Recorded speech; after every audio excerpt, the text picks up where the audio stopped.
Hello once again, 203 students. I did want to let you know that I wasn't able to make an actual video, and so I couldn't put the short video on the front like I referenced in the main PowerPoint. So this is a little PowerPoint in case you want to watch the first video that I mentioned about the sound stage. So it's here if you want to use it. Okay, 203 students, welcome to this video production workshop. This is Dr. Steve Mark. I'm the spouse of your instructor, and I used to teach this when I taught business communications. And in fact, your activity in making the video is actually the same activity I used to use back when I was teaching this before I started teaching accounting. So we decided that perhaps it would be easier for you all to do a better job if you had some background in how these training videos are made, things you can do to make them better, and some foundation information rather than just trying to grab a camera and run out and do the videos. So this is a short little workshop. There's some hands-on activity, but I think by the time you get done, maybe you'll have a better idea of some of the things that go on in production that maybe you hadn't thought of. So if you think back to any movies or television shows, music videos, anything that's been filmed that is not a live production, those videos are entirely planned from start to finish. There is nothing in those videos that is not there intentionally, with the exception of when you're filming in public and maybe there are some cars on the street and maybe there's a boat on the river that you don't have any control over, but everything else is pretty well scripted. So in order to have a good final production, you and your teammates need to have a clear picture and vision of what your final product is going to look like from start to finish.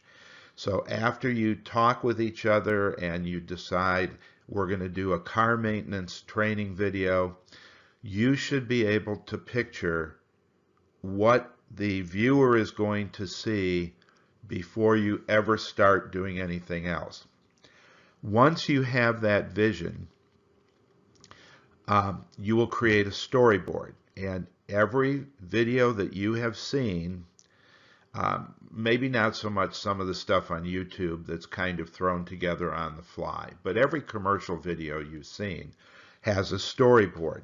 It's what the production designer does, and you'll see the production designer credit on these, television shows or movies.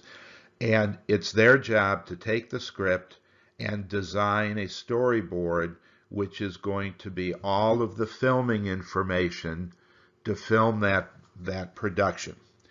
And every scene in the video has to be storyboarded, every shot has to be storyboarded, etc., etc.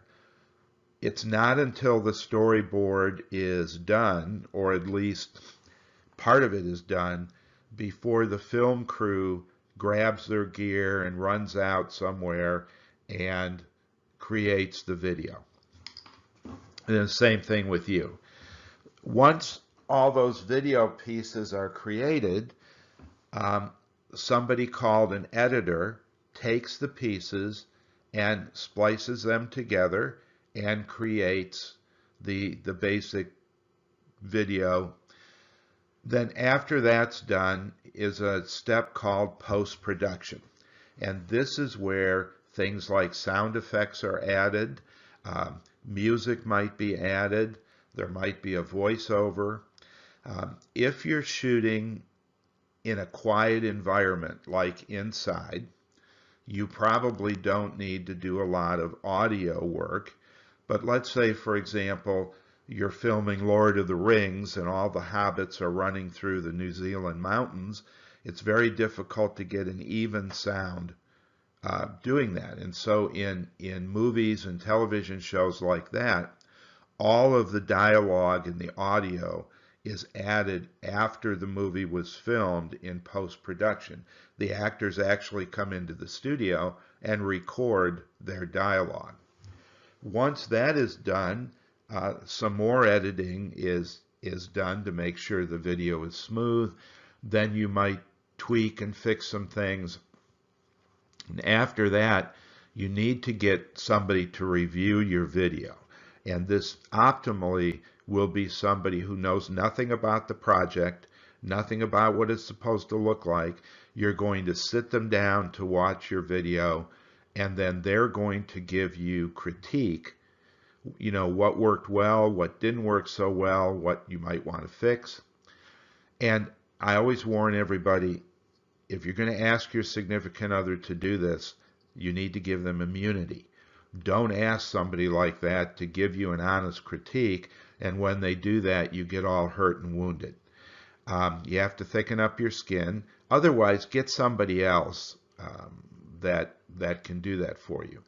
Once you have that feedback, you go back in, you adjust anything you need to adjust, and only then do you have the final production. So this is not a fast process, and if you wait until 10 o'clock the night before it's due, what you're going to turn into your instructor is going to be junk, and it's going to look like you did that. I've had my fair share of videos done where students did them in their dorm room and never paid any attention to the messiness behind them. They couldn't get the audio right, they couldn't get the sound right, because they waited so long they did not have time to re-edit and review and re-edit. And to do a quality job, this takes a fair amount of time. So your video, your training video, like any other video, is made up of scenes. Scenes are made up of shots. And when we go from one scene to the next scene, there's some kind of transition. It might be a jump cut, it might be a fade, it might be a swipe, it might be something moving up and down. And watch the videos. Pay attention now when you watch videos and see how they're done and what kinds of transitions they use. You're going to have to decide what kind of mood and tone and effect you want from your training video. And you're going to have to make sure that how you put this together conveys exactly what you want to whoever's going to watch this. All right, like any other video, television show, or movie, you're going to have prefatory parts. So in the beginning, you're going to have a title. You're going to have major credits. You need to have something in the beginning where everybody in your group introduces themselves with their complete names. It's not Tina, John, and Bob.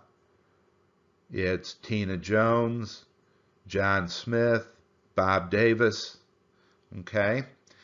And then at the end, you will have the full credits, where you have all the people that were in the video, anybody that helped, and then because this is academic, you're going to have some extra things. You're going to have reference information on the credits at the end. Remember that this is going to be published on YouTube in public. You cannot use any copyrighted material. No music videos, no pictures, unless they are royalty free and copyright free. But even with that, they still need to be referenced on the back of the video. If you use anything that's commercially done, you could end up going to prison or paying a six-figure fine. So please don't do that.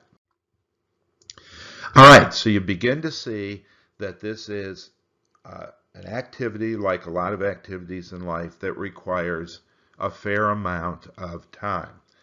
So the first thing you need to do is visualize your final product. You need to storyboard what that visualization looks like, and it is not until step C that you're going to grab the camera and create your video. So remember, step C. C for creation, C for camera. And the better job you and your teammates do of planning this out, storyboarding it out, thinking about what you're trying to accomplish, the better quality your end product is going to be, and the easier, frankly, it's going to be to film it and have fun and make a great product. So this is what a storyboard looks like. And if you go to Google and type in storyboard and hit the image button, you will see many different examples of storyboards. You will be getting a cover sheet and a copy of a 3-square storyboard that your instructor wants you to use. I would suggest you make copies of these. I would highly suggest you do not do this on a computer. Print the sheets out, get a pencil, sit down together as a team. There's something about the kinetic experience of writing this down in pencil that will help you when you go to do the production. And as you can see in this slide, the scene activity goes inside the box. You don't have to be an artist. Stick figures are fine. And any notes and description go outside of the box. And in your case, in the space to the right of the box. This might be what's the location, what time of day, how many actors, what are they wearing, what kind of makeup, what kind of jewelry, what props do you need in the scene, how long is the scene, and then every time that scene changes, you will have a square. So if you think back to the video that you watched at the beginning of this, you notice that that was on a sound stage. There was one location and it was one scene, but every time the camera changed, from the guy playing guitar and singing in the middle to the young lady on the right with playing the guitar, and then there was a close-up of the guitar, and then the other woman singing, there's a different square for every single one of those shots. And so the video that you're going to use in this workshop to practice, which is a Taylor Swift video, has about 110 individual scenes. Yours does not have that many. You might have 1. You might have 4 or 5. Maybe you'd have 6. If you start having too many, you might want to think about whether you really need to have that many. And of course, you're going to turn in that storyboard for a grade, so it needs to be done high quality. And I might say now that your instructor knows you're getting this workshop, you're getting this information, so she is going to be highly critical when she goes to grade these assignments, because she knows that you know how to do them correctly. So, just kind of a recap. You need to decide who's your audience. What's the goal and purpose of your training video? To bake cupcakes, to decorate a cake, to maintain your car, to do a shrimp boil, to make a quilt. How long is your video? Well, in your case, your video's from 8 minutes to 10 minutes. If you have a video less than 8 minutes or longer than 10 minutes, you're going to get dinged for a bunch of points, because the editing process allows you to fit your video in a specific amount of time. And please, don't be an 8-minute person. Be a 10-minute person. That's the maximum, and use every second that you have to do. How many scenes are you going to have? What's your storyboard say? How many shots? How many different locations? How many times a day? How many actors are you going to have in there? Just the 3 of you? Is there going to be somebody else? What are all the props that you need to have within the scene? Last thing you want to do is go out and start filming and you're missing things that you didn't bring with you. How many outfits? How appropriate is the outfit? Your instructor had a young lady once do a video wearing a tube top, and because the video was head and shoulders, it looked like she was naked. Even our son came and looked at the video and said, "Is that girl wearing any clothes?" Make sure your t-shirts are appropriate. If you're doing something where that's appropriate, Don't have sayings on your t-shirt. Make sure there's no profanity. Make sure that what you look like fits what you're doing and looks professional. So we're going to do a group activity. I'm going to have you watch a Taylor Swift video. I'm going to give you the link here in a minute. This is her video for Begin Again. And I want you, when the first time you watch it, I just want you to watch it.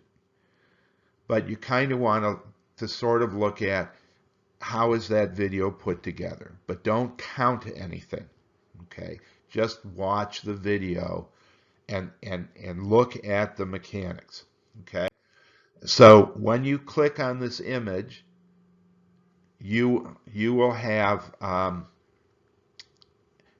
link, and it will pop up YouTube in your browser, okay, which I don't have right here at the moment. Okay, when you're done watching the video, I want you to talk to each other, and you should watch this video together. This is a group activity. You know, what did you think of the video in general terms? Then I want you to watch the video again. This is what we did in class. And this time, I want you to try to count stuff. And maybe you could split that up. If the three of you were watching, somebody can count the scene, somebody can count the props, somebody can count her outfits or the actors, okay? And this is what you're going to do, okay? So I'll move this. I'm not going to move this slide, but this is what you're going to do. So after you've done the other two examples, go back to the Taylor Swift video, and I want you to storyboard. Just practice. You don't have to do the whole thing. Practice doing 10 or 12 of the storyboards that you think they used to shoot that video. And then I want you to talk to each other and have a discussion. What do you think? How does this compare to what you're doing? Okay? Does this make you have a better idea of what you want to produce? All right. Then think about your project. You have this training video. It's 8 to 10 minutes. What is it you're going to do? Who's the audience? Where are you going to put it together? What's going to be required? And then when you come to this slide, there are two examples. If you click on the links, they're from last spring. One is 3 young ladies making a peanut butter and jelly sandwich, which sounds pretty basic.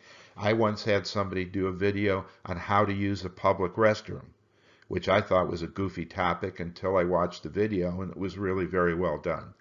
And then there's another video with 2 HRD students in navigating Texas A&M emergencies. Look and see how they did theirs. Listen to the sound. Watch the lighting.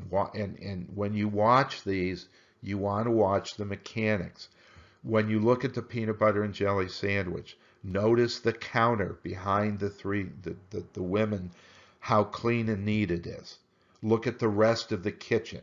Look at how everything is laid out. Look how they use their props. Okay? Then you can start talking about doing your storyboard.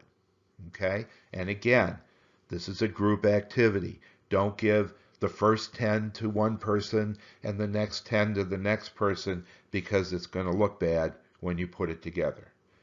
When you're all done, make sure that you check your work before you put this in. Is your video choppy?